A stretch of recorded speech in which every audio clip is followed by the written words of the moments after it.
A few days ago, a footage of Markelle Fultz appeared online, where you can see him splashing shot after shot as if he suddenly became Steph Curry. And while this turn of events is very exciting and brings a lot of hope, I wanted to temper the expectations for this young fella and talk about the details that many people are overlooking.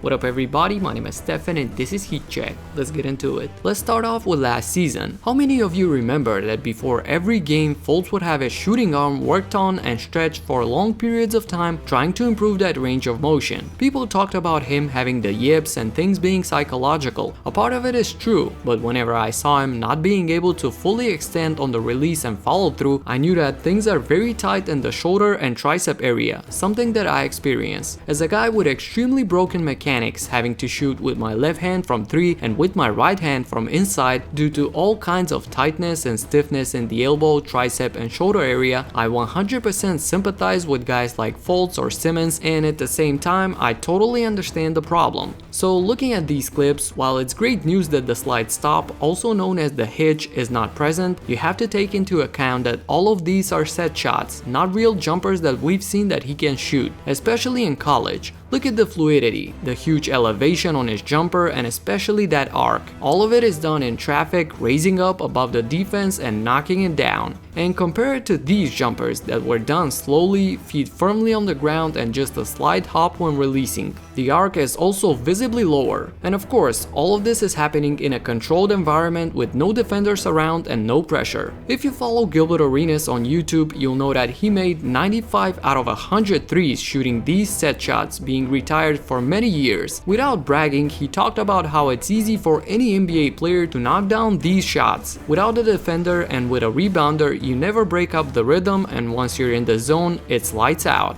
J.R. Smith and Melo are a few of the most famous ones who often post 10 or 15 plus makes in a row on Instagram. So that's why, although I'm always happy to see players working hard and trying to improve their game, I wait till I see how all of that translates during games. And this is not just for shooters. Every summer you see a big man working on all kinds of crazy moves and spins and finishes around the rim, but when the real games come, they never feel comfortable using all of that. But getting back to Markelle, I love the fact that him and his trainers found a shooting motion that feels physically comfortable, and if anything, we could at least for sure hope to see a big improvement in his free throws, and from that point on, the confidence can grow, the repetitions can get better and better, and that could lead to some major improvements in his actual jump shot as well. In his third season in the NBA, Fultz is still more or less a rookie getting possibly the last chance and the best one of saving his career, on a team that's amongst the least popular in the league, without a conference finals at stake and no national media hanging over his head. So it's now or never for Markelle, and as a fellow struggling shooter,